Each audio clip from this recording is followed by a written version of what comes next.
The biggest misstep with behavioral interviews is not preparing enough.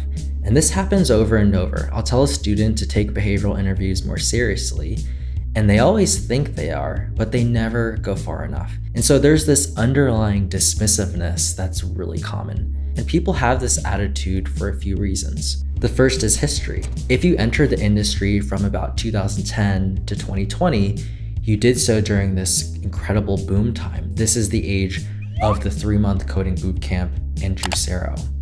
And during this time, recruiters were constantly messaging people on LinkedIn and begging them to apply. And of course, behavioral interviews felt like a formality because they were. And so people from this period, they didn't prepare because they didn't have to. Why would you waste time if you're going to go to the next round anyway? But now the environment's changed. Every step in the recruiting process is ferociously competitive. But the problem is that most people are being slow to adapt. They're bringing their attitude of the past into today, where it's just not going to work anymore. The second reason for this dismissive attitude is overconfidence. And this happens because it's really difficult to judge your own performance, especially when it comes to soft skills. In a technical interview, you can totally screw up and not come up with anything, and you'll know you bombed it. But in behavioral interviews, you'll always say something.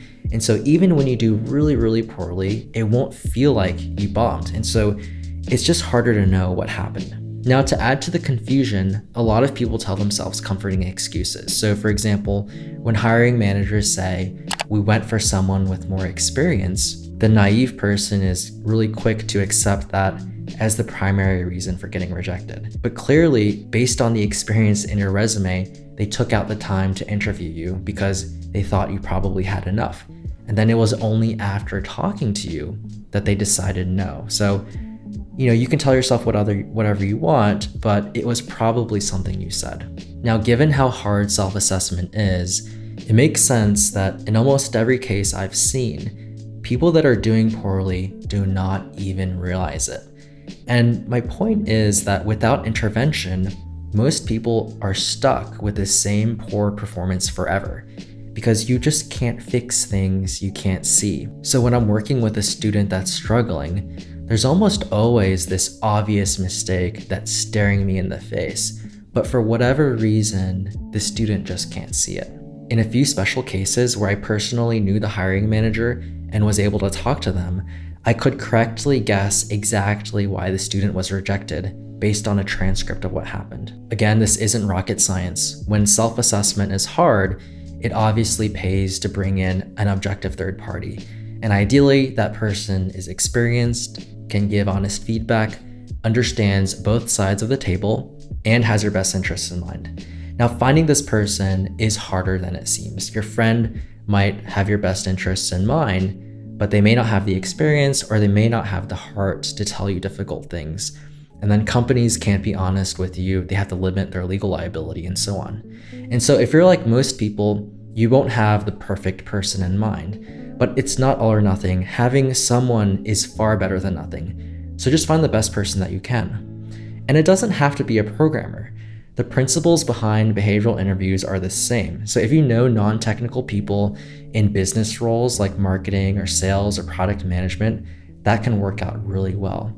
They actually tend to be a lot better at behavioral interviews than programmers.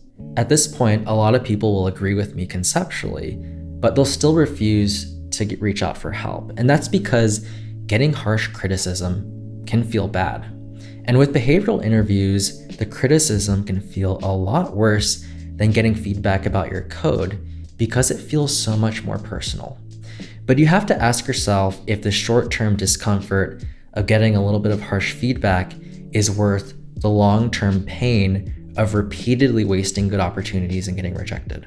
Once you commit to the idea, here's how to execute it. Ideally, you'll have the person that's helping you give you a series of mock interviews, and then after each one, they should give you detailed feedback on how it went so you can prepare for the next one. And when I do these, I always record them so that the person can go back and watch what happened. When you watch a recording of yourself, first of all, super uncomfortable, but it's a lot easier to be objective about how things actually went. The first time is gonna suck usually, and then you'll repeat the process until you get to the level you want. So This sounds like a lot of work, but it's way better to do this now than in real interviews. Then I'll have the person start doing real interviews, and we'll basically do the same thing with the feedback, except I'll evaluate a transcript of what happened instead, because obviously I can't be there with them in person. So the way this works is I have people write a transcript of what happened immediately after the interview ends when things are fresh, and then I'll assess their performance based on what I see in the transcript. And typically, this is where we're able to identify the biggest opportunities. Now, sometimes the issues are obvious, but often they're not. And I notice a big problem that the person overlooked. And this is where the system pays for itself. This comprehensive approach to getting objective assessment at every step seems like a lot of work, and it is. But more often than not, it ends up being a lot less because you'll continually increase your conversion rate, which means you'll need fewer interviews to get the same result.